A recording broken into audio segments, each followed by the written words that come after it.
One after the hour as Eric is connecting to his audio there. Welcome, Eric. Hi, Eric. Welcome.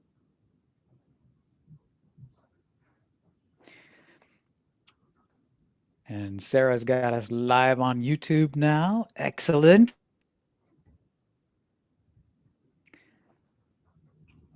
Hi, Callie. Welcome, Callie. All right, let's do it. Welcome all to another Ask Me Anything session with the Pragmatic Institute instructor. Well, that's cute. Yeah, what was that all about? We're, Sorry, we're I'm getting glad our to have slides you. up. Still getting the slides up and running. I caught her off guard. Sorry about that, Sarah. All right. A plug at the top, of course, that we have to do every time for our wonderful Pragmatic Alumni Committee. If you've not partaken in that particular asset yet, absolutely do it. That is the location where you will be able to converse with other people in the industry. I know our instructors hang out there. There are so many tools that will enable you in the product profession to advance your career, to really get a hold on things and make it all run smoother within your company. That is a resource you don't want to pass up, and it is available for lifetime for anyone who has taken or will take any of our public online classes. So be sure to do that. Take advantage of the PAC, the Pragmatic Alumni Community. And we are very happy to welcome today instructor extraordinaire Amy Graham is with us to bestow her knowledge upon us and to make us all smarter. How are you today, Amy? I'm doing well, but that was a lot of pressure, Eddie. A lot of No, pressure. it's not pressure if it's true. You just got to be you. Just be you. Um, we've got a fun new promo going on in our Ask Me Anythings, and we're going to tell you the rules to it right now. We're going to give away a free lunch. The rules are anybody who's with us live in Zoom, if you ask a question that Amy likes the best, and it is completely arbitrarily up to her which one she likes the best, we'll send you a gift card for a free lunch through Grubhub because that's just a fun thing to do. There is a such thing as a free lunch. How about that? So at the end of the questions today, I'll save a couple minutes and then we'll ask Amy, what was your favorite question submitted by anybody who's with us here in Zoom? And she'll choose it. Then after that, you can send me your email and we will get you a free lunch gift card because we're cool like that. So, Amy, are you ready for some questions? We've got some pre-submitted ones here. I'm ready. Let's do it. And then, of course, anybody who's joining us live, if you want to ask a follow-up question to anything that Amy says, or if you've got your own question, you can either just unmute yourself and shout it out. We're not a big group, and we're very informal here in this AMA. Or you can just put it in the chat. I'll keep an eye on the chat, and I'll toss it over to Amy when we're ready. But let's do our first one here is from Lisa.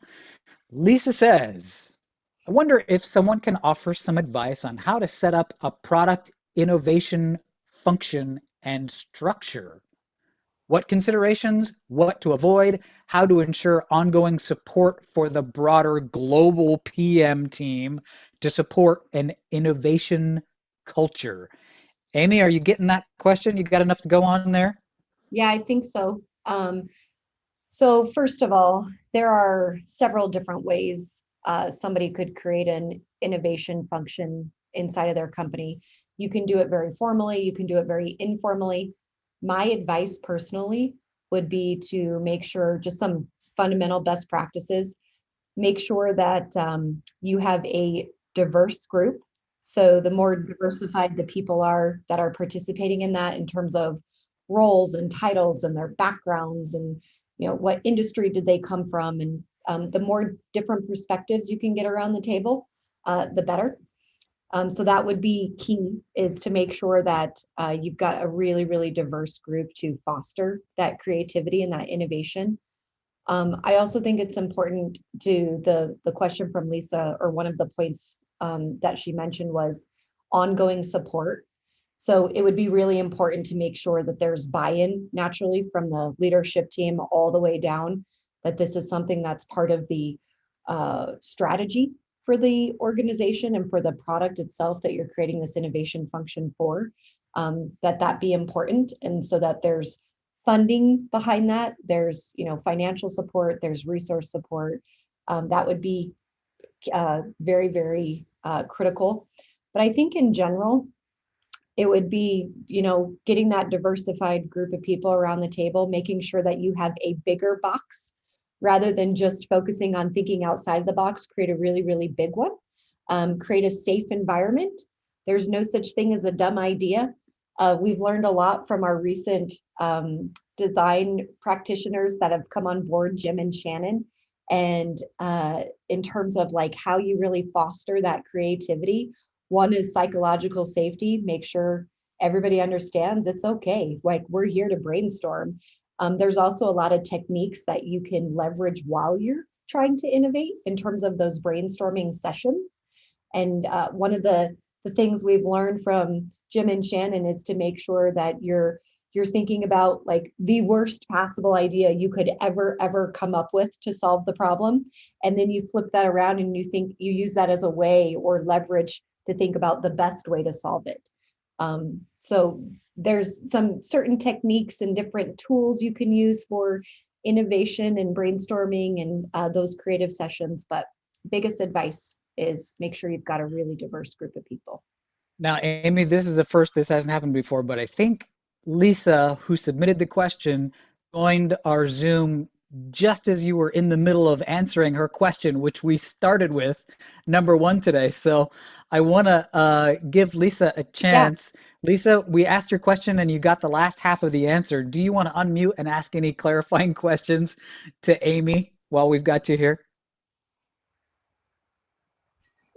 Hi there. Sorry about that. Timing was horrible because, of course, I had a delivery at the door right when of course, we started the discussion. I could hear what was going on, but unfortunately was distracted a little bit. No worries. But thank you for all those thoughts. I guess in particular, I was interested in views on the disciplines and the structure that you might want to put in place. I fully agree with the diversity and bringing lots of different perspectives to the table. But I guess I'm wondering, how does this become a regular practice?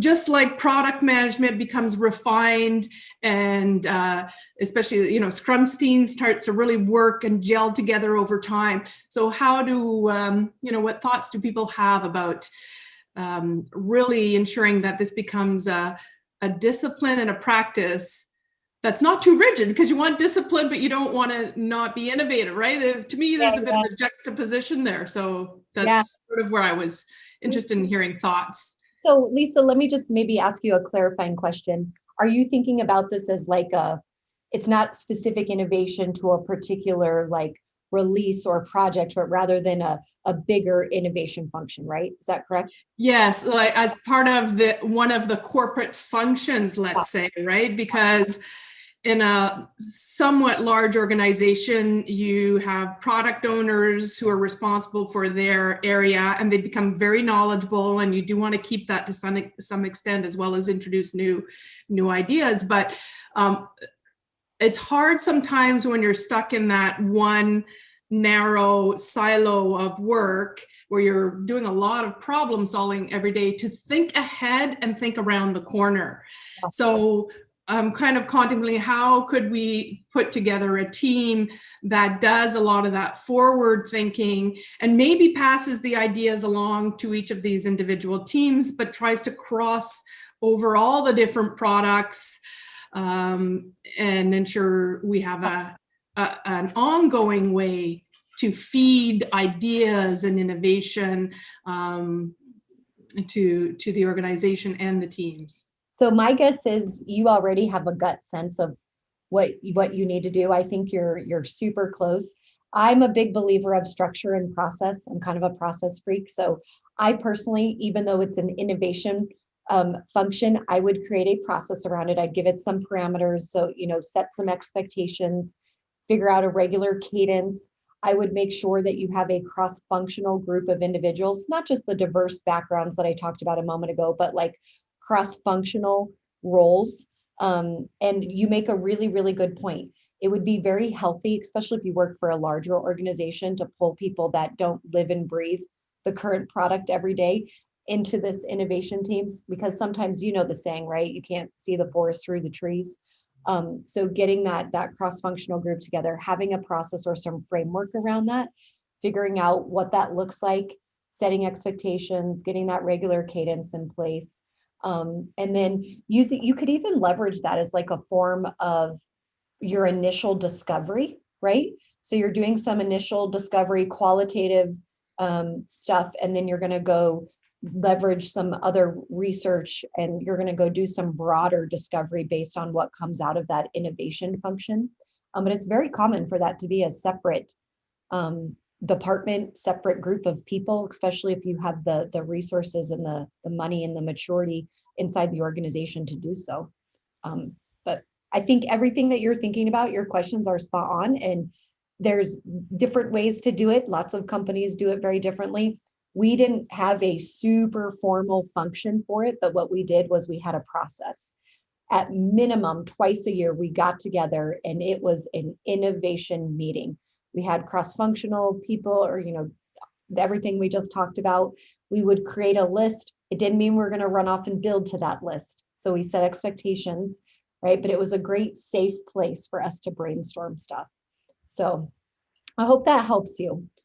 Yeah, and I think earlier you mentioned, because I think that's a very important point, and I might have missed some of the points you made around it, but some dedicated financing for it. I found at times that that inevitably is what prevents the ideas from flowing, because you only get so far and then there's no more research dollars left, or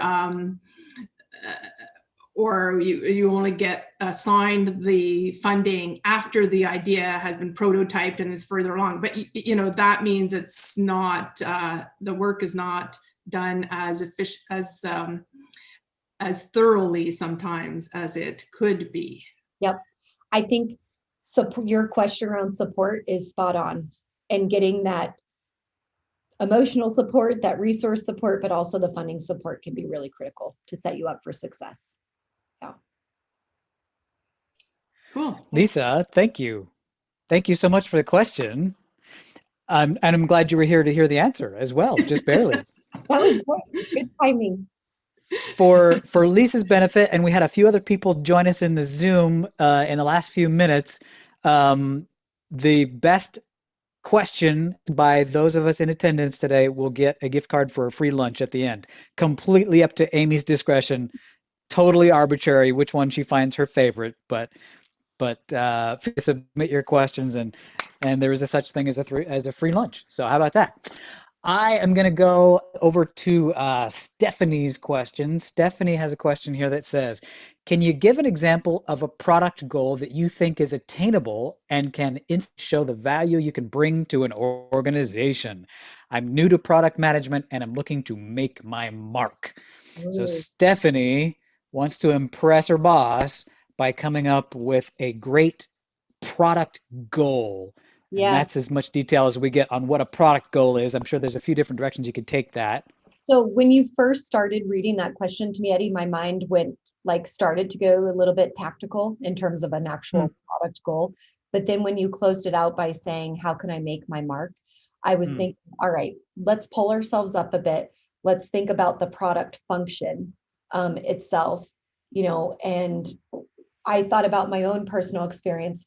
One of the ways that I made a huge mark, a significant difference, and I know that it sounds silly, but like just getting us to shift to that outside in philosophy and holding ourselves accountable instead of building something because Eric thought it sounded cool, or Lisa said, you know, I think we should do this, or Sarah tells me everybody in sales wants it.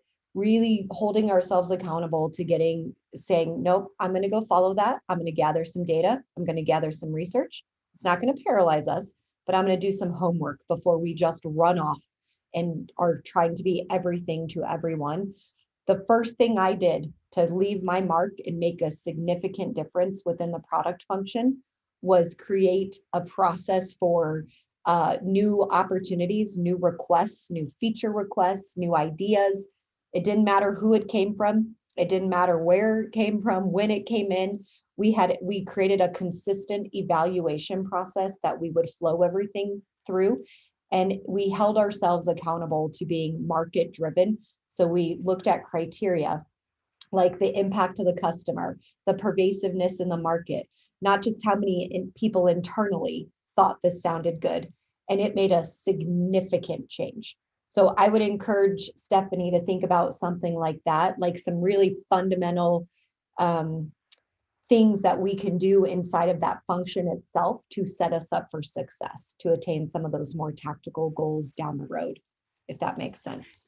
It seems to me the reason that would help you make your mark or make a good impression with your bosses is twofold. One, it's hard to argue with well backed up data that's coming from the market. Yep. It doesn't matter what your opinion is, favorite pet project is or isn't getting done. If Yep. the market is saying the problem to be solved and saying we need to solve that problem, Yeah, there's no arguing with it. And shows that you have a broader perspective.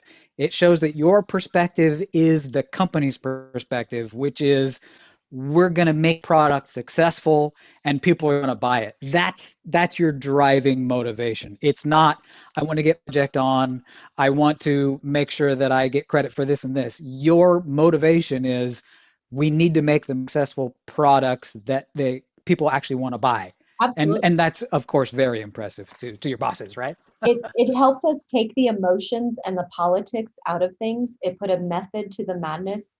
We were inundated with ideas. There was never a shortage of things we could potentially go build a solution for, but we had no way of managing all of this and setting stakeholder expectations and providing visibility into this process. And then, as you said, it's really hard to argue with data. Not everybody likes the data. I've encountered that situation as well. Somebody above my pay grade, they didn't like the data and they said, go ahead and do it anyways. But guess what?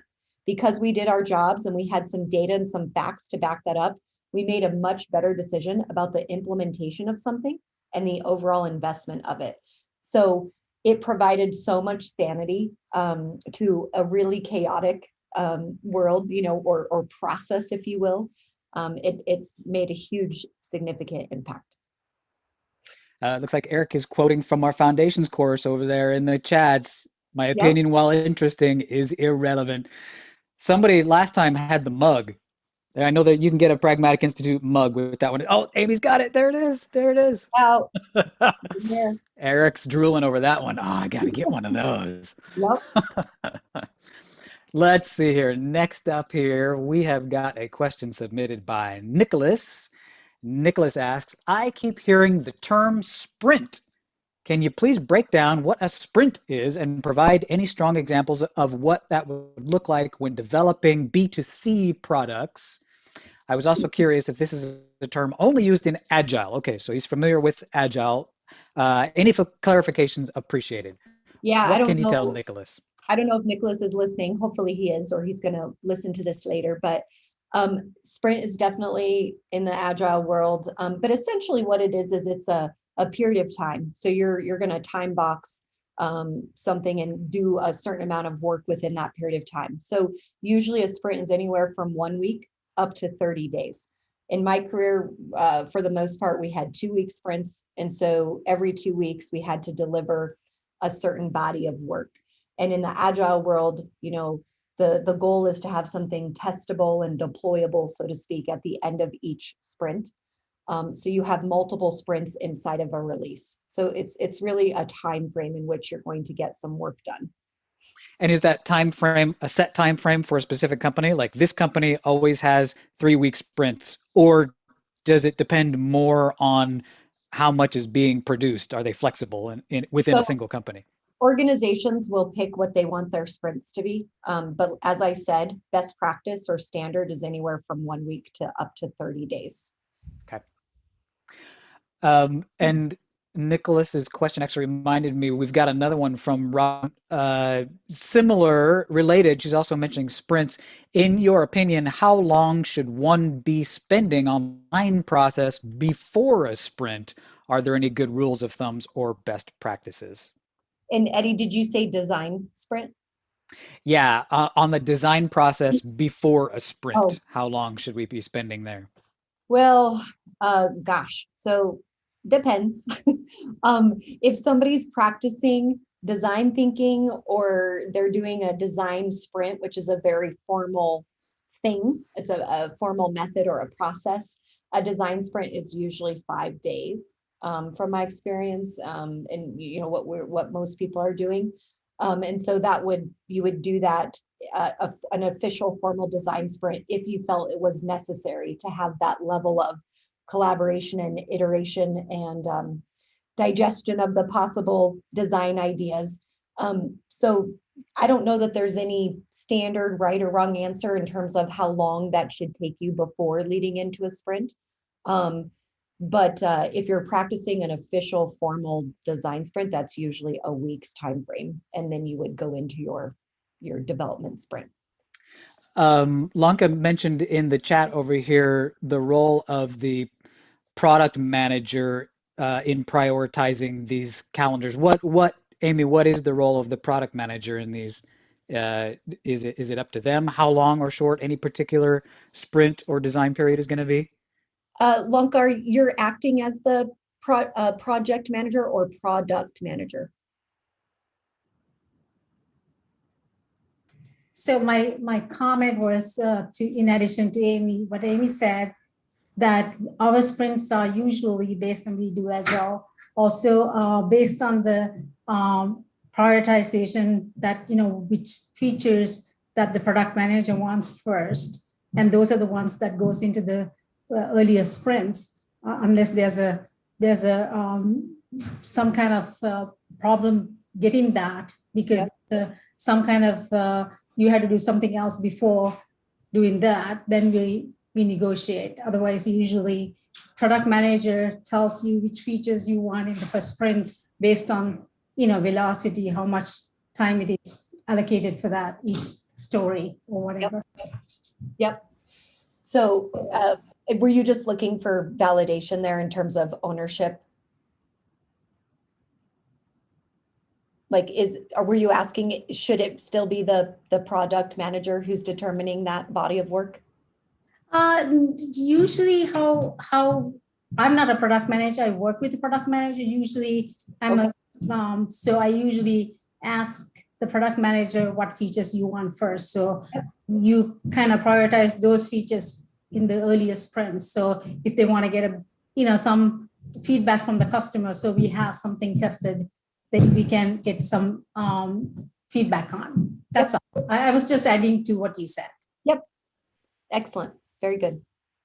Thank you, Lanka.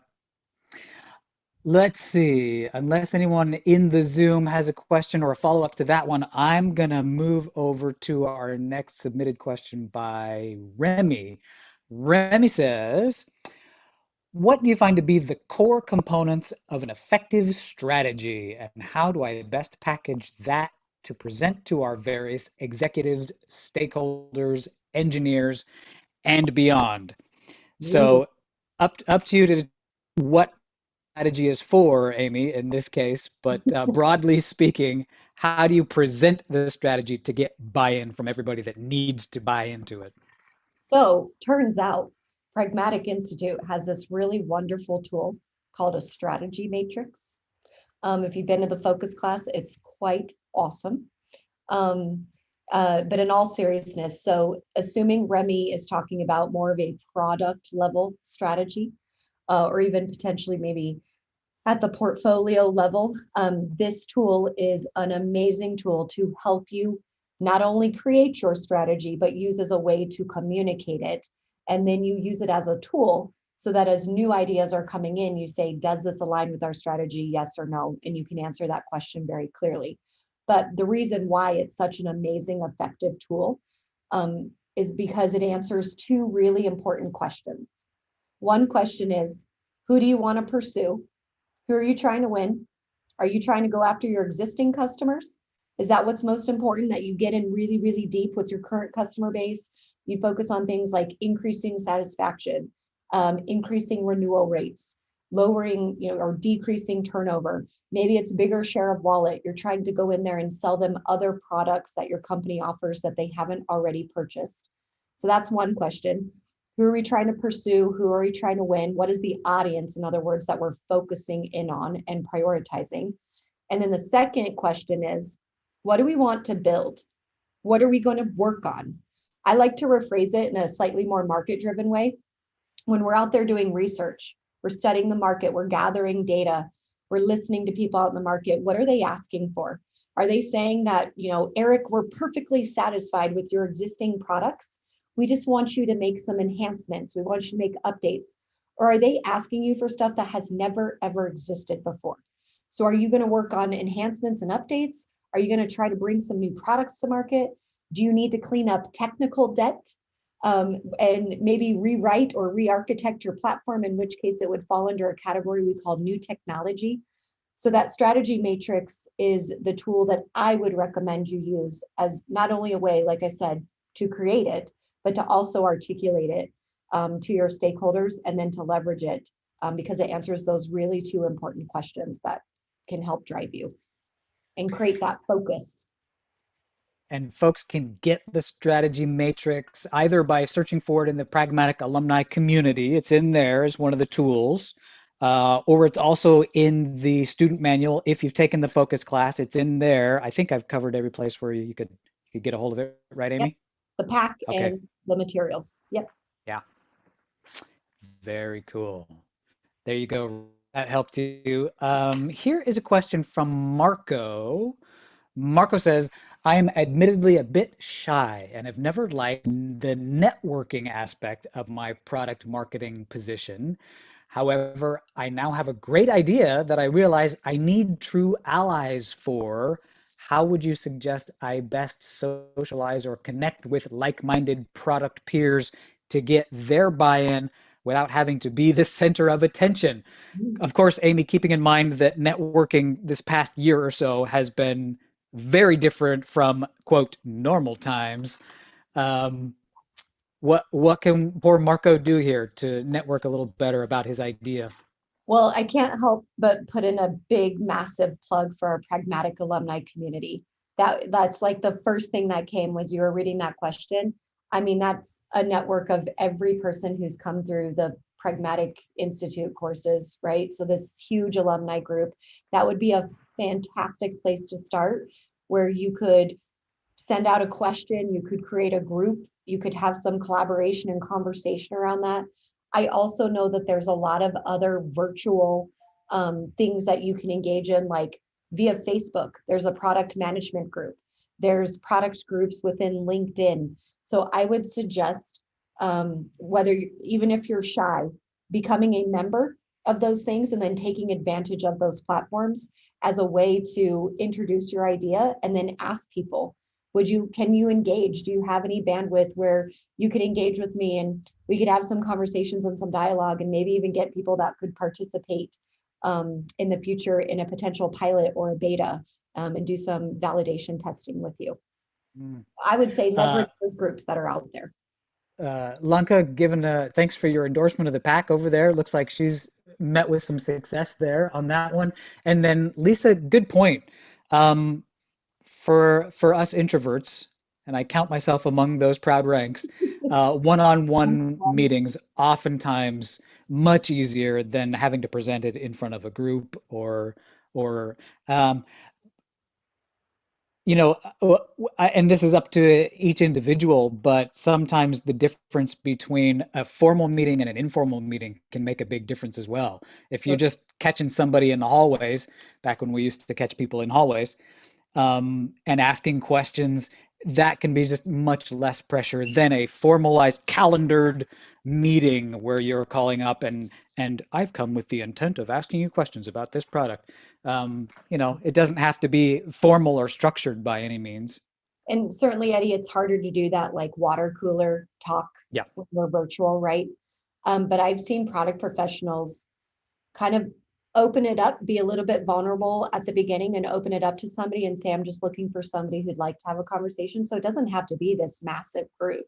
You can ask if anybody's interested and say, send me a private message. Send me an email if you're curious, and you can still leverage those platforms, those groups that I was talking about, but you could also have a one-on-one conversation rather than a really large group discussion as well. Yeah, yeah. I sure hope that helped, Marco. Good luck with that. I was just catching up on the chat and noticed that Jerry is here. Jerry happened to be the winner of our free lunch last week.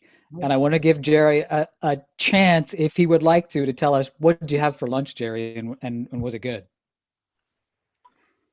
Yes, it was great. I actually had Mexican food.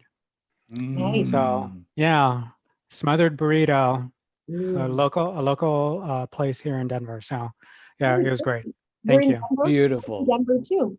You are? Oh, yeah. I'm in Westminster, just north of Denver. Oh, okay. I'm in West Denver, adjacent to Golden. Okay, very good. Denver West. Yep. Yeah, you're my neighbor. Yes. Excellent. Get that real-time networking going on right here. Thank you for that wonderful visual aid. Eric over in Lakewood Golden. How about that? I'm from Phoenix. I don't know what Lakewood Golden is, but you guys seem to, so congratulations. It's very close. Yep.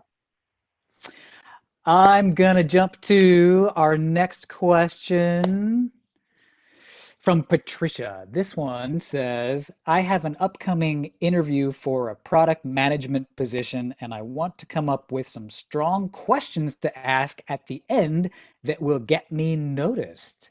Curious what the best question anyone ever asked you was at the end of an interview when you were in charge of hiring. Amy, what's the best question?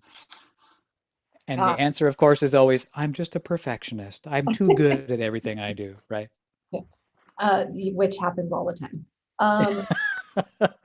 Honestly, when will you hire me? Lisa says. Yeah, that's a pretty good question. That is an excellent question. I'll be honest with you. So the thing that sticks out most in my mind was I interviewed somebody for a job on the product team, and they had taken Pragmatic, but we hadn't really talked about Pragmatic courses like in a very formal manner. And towards the end of the interview, they took the framework out of their folder that they had brought, and they pushed it across the table to me and said, so if you were to hire me, where would you want me to spend my time? And I was like, just assuming that you were familiar with the framework? Yeah. I mean, wow. We had said, full disclosure, we had said in our job opening or in the job description that we preferred somebody to have Pragmatic experience, or was PMC certified, but it wasn't required. And I was super impressed. They pushed that framework across and said, if you were to hire me and I became a member of your product team, what area of the framework would I be spending most of my time in? Which was really cool. Because we could have this dialogue of, well, I think you're going to be on the left-hand side. I want you up here in the strategic, studying the market. And maybe that wasn't a good fit for them. And they were like, well, I was kind of hoping I could be working with dev teams and writing requirements and doing road mapping. So it was super cool. And that stands out the most to me. You know what I really love about that is that it's not just a trick designed to impress your interviewer, which it might, but that's not all it is. What it also is a chance to establish and clarify exactly what this role is going to be so that the interviewee can make the right decision about whether this is a good fit for them as well. What a useful tool that would be. Exactly. And maybe if I would have said, oh, I want you everywhere, I want you doing the whole framework, they would have said, bye. Okay. Yes, so, I'll let you know. Yeah. Are you going to set me up for success or not? Yeah. Very cool. I love it. Let's see. How about I'm going to do a question from Darlene. Darlene says, what does the ideal Scrum look like? We're getting lots of these process questions today. What does the ideal Scrum look like in terms of roles? I have heard business analysts I'm sorry. I have heard business analysts, but who else aside from PO and developers? involved in a Scrum? Yeah, so if you're going to do Scrum in a formal, official way, there are three primary roles. There would be the product owner, the Scrum master, and then your development team. And the development team is usually comprised of some, cross-functional resources, if you will, such as a BA, engineers. So there'll be a combination of different resources within that dev team. But by the book, those are the three fundamental primary roles. If you're practicing Scrum, you'd have that product owner, that PO, the Scrum master, and then your dev team. Yeah. And that's just one method, Scrum. Yep. Right. And it's a flavor of many. Agile. Yep. I've got one here. Jerry says, don't forget about QA test. Yep, exactly. So in addition to on your dev team, you could have that BA, you could have a QA tester or a quality engineering tester. Exactly. That's part of that cross-functional group. Yep. Yeah. I wanted to ask you this one from Kyle. Kyle says, I was curious how you think we can best retain clients, and when we lose them, what patterns and trends should we be looking for, or how do we investigate deeper? I think it's a win-loss question. That's what it sounds like to me, right?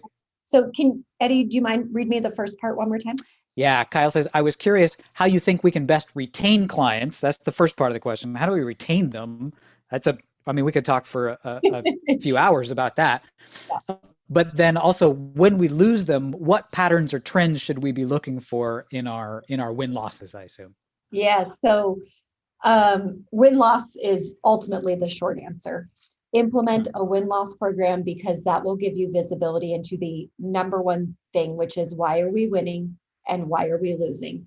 And I really like that. I think it was Kyle that asked this. I like how Kyle used the word pattern and trend because win-loss analysis is not about an individual deal. Why did I lose that deal with Bank of America or whoever it is? It's about spotting those patterns and trends over time. And it's just as important for us to understand why we are winning. Are we winning because of our reputation and our brand? Are we winning because of our quality? Are we winning, because of some other reason, our price point? And then why are we losing?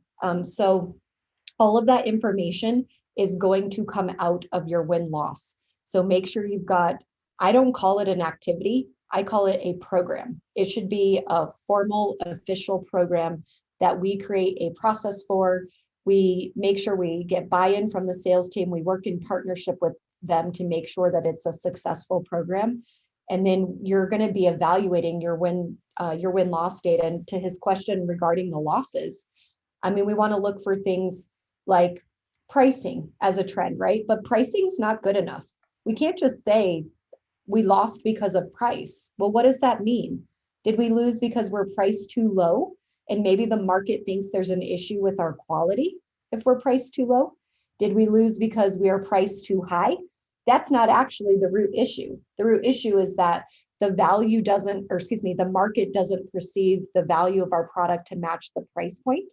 And then you could increase the value, or you could decrease the price point to match the value. So some common trends would be something related to pricing. Maybe we're losing because sometimes it has to do with we don't have this one-stop shop, if you will. Like maybe we only solve part of their problem, but there are gaps in our solution. And so they choose to go elsewhere to get a more, end-to-end one-stop shop type of thing. But there are literally hundreds of reasons why we could be losing. So study that win-loss data to figure out what your particular patterns and trends are. Yeah. There you go, Kyle, buddy. Hope that helps you out. Great question from Lanka in the chat just now. How do you sell pragmatic training to the product managers? We have 3 or 4 product managers that seem to not have much knowledge of product management, unfortunately. Pretty brave calling that out in public, but facts are the facts, right? What can Lanka do to help promote good product management within her product management team? Lanka, I can speak from my personal experience. I worked the very first time I went to Pragmatic training. I worked for a very large organization. We had 55,000 employees. I was the only one that went to training. And so I felt like I was swimming upstream constantly. But what I did was I took time immediately after training to go back to work. And rather than just trying to pull the trigger on things and sort of fighting that uphill battle, I made a really, really big, strong effort, very intentional effort to socialize what is pragmatic. When we talk about outside in, what are we really saying? And I started to socialize that philosophy. I started to build champions inside of my organization, not just within the product team, but within the sales function, within the account management function, within ops, and really educating people about what this means and what it could do for our business. What can it do for our products? What can it do for you as an individual product professional? You know, everybody always wants to know what's in it for me. So I would talk about here's how you can become more successful. Here's how you can grow and challenge yourself. And so I spent a fair amount of time just socializing that, getting buy-in. I went and did presentations, just a super quick, like 5-slide PowerPoint presentation to sort of pitch this. And get that buy-in and get people on board and build those champions, I like to call them. Then I started to, infiltrate, if you will, and implement the pragmatic stuff. So it was about education and then getting them on board so that I could be more successful with the implementation of the actual practices and tools. Lanka, I want to give you a chance for any follow-ups since you're here with us. Did that help you? Yes, definitely, definitely. Thank you so much. I'm trying to create some personas and trying to get how to get pieces of it from the classes I'm taking from PSE to create some kind of example of how this is how you do interviews. This is a template for persona and things like that. I'm creating something to put together, and already I've gotten some product managers. Oh, can I have that template? It's not just a template. I want you to go to the training. Yes. So make sure you back it up a little bit and make sure they understand like the philosophy itself, why it's important, what it can do for them. And then this might sound a little bit strange, but I also started to create conversation and like consciousness around the consequences of not having personas, not being market driven. And I started to call attention to some of that chaos that can happen and the mistakes and the product waste, and the conflicts and the tension that exist. And the more we did that, it was like, oh, okay, I get it. And the light bulb started to go on. And then they started to realize, here's why I need personas. Here's why I need positioning documents. This is what it can do for me.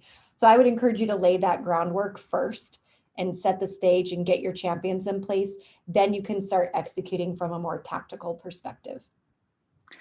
And don't skip Callie's post over in the chat about how Pragmatic Institute certification is associated with higher pay. That'll get them. That'll get them. That'll get your buy-in right there.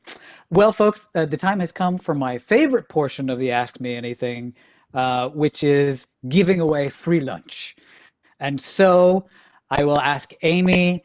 It is completely arbitrarily up to you. Anyone who has participated with us today in the Ask Me Anything and ask a question today, who will you bestow upon a free lunch today, Amy? All right, hold on.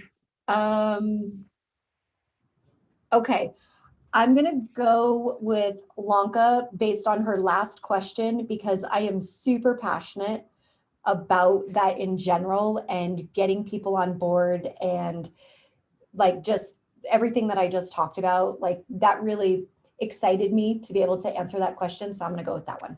Good one. Good question. Lanka, if you would send me your email, you can send it to me personally in the chat if you're more comfortable with that. And make sure you don't log off before I get your email so that we can get you your gift card for a free lunch. Congratulations and thank you so much for your participation in the Ask Me Anything today. One question from one person helps everybody that listens. So thank you again so much for that. I'm going to wrap up by giving a plug to the next in our product chat series. That happens Tuesday, February 23rd at 2:30 Eastern Time.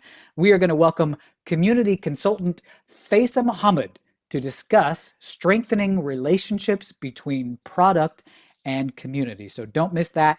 And of course, join us again here every Friday, 1:30 p.m. Eastern Time for another Ask Me Anything with a Pragmatic Institute instructor. Amy, it has been a pleasure as always. Thank you so much for your wisdom and knowledge, for granting it to us. And make sure that I get your email, Lanka. Oh, there it is. She posted it in the chat. So I will copy that and send you your free lunch. And everybody else, thanks so much for being here. Happy Friday. Have a wonderful weekend. Stay safe and healthy. We will see you next time. Thanks, everyone. Bye.